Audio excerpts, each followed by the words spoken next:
Alors voyons comment maintenant créer un nouveau site Dreamweaver et paramétrer un nouveau site Dreamweaver afin que l'on puisse afficher et prévisualiser ce genre de site dynamique.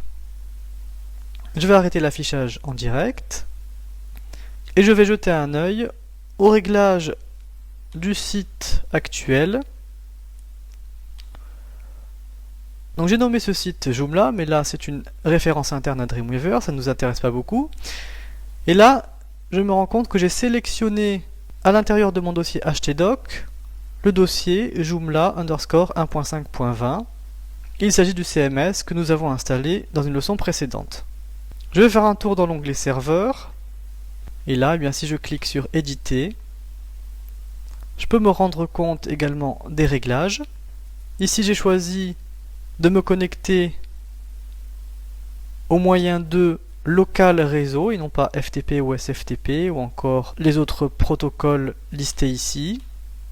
J'ai choisi le même dossier pour le serveur et là, eh bien, j'ai mis l'adresse grâce à laquelle je peux accéder au site. Donc je retrouve ici mon localhost et après le nom du dossier dans lequel le site a été installé. Alors je clique sur Avancer.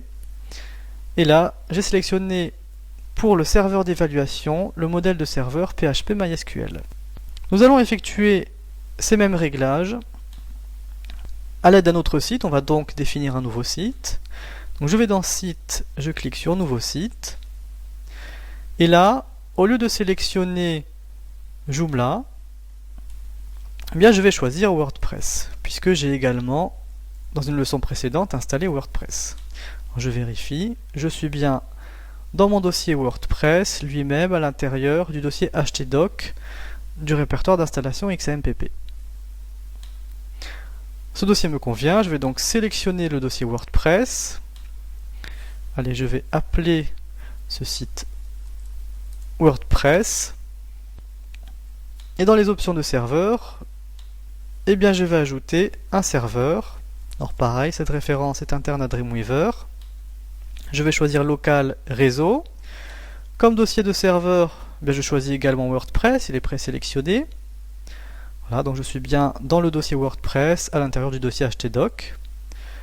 Je vais donc taper l'adresse localhost. Donc cette adresse elle pointe sur le dossier htdoc. Et donc après, je tape le nom du dossier WordPress. Dans l'onglet avancé, je choisis comme modèle de serveur d'évaluation PHP MySQL. Alors ce modèle de serveur peut être bien entendu modifié en fonction du langage et du type de base de données que vous utilisez. Ça pourra très bien être ASP et SQL. Je clique sur Enregistrer. Et là je vais modifier une option. Au lieu de choisir distant, je vais décocher distant et je vais cocher évaluation afin que ce soit considéré comme étant un serveur d'évaluation. Alors je peux regarder rapidement les paramètres avancés si je le souhaite. Par exemple, je pourrais modifier le dossier des images par défaut.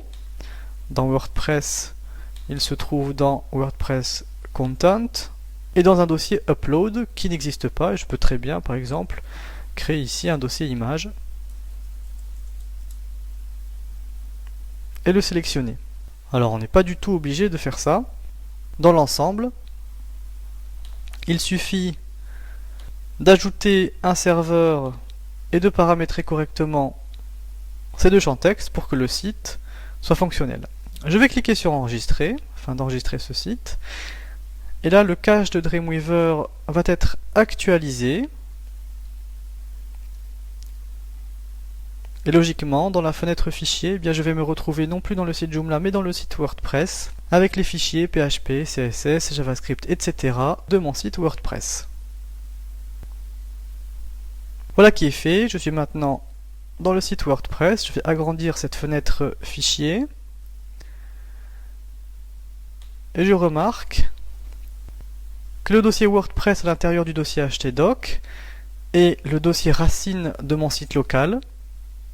Si je clique ici sur cette icône, je vais me connecter au serveur d'évaluation.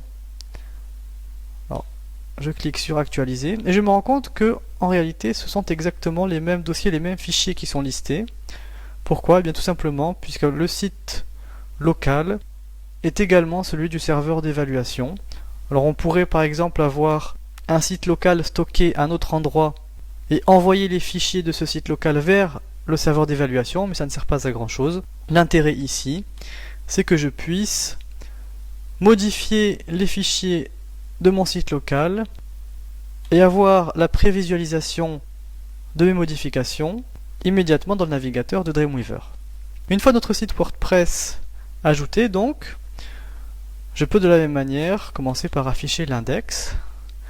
Là, Dreamweaver me propose de la même manière que précédemment de détecter les fichiers associations dynamiques.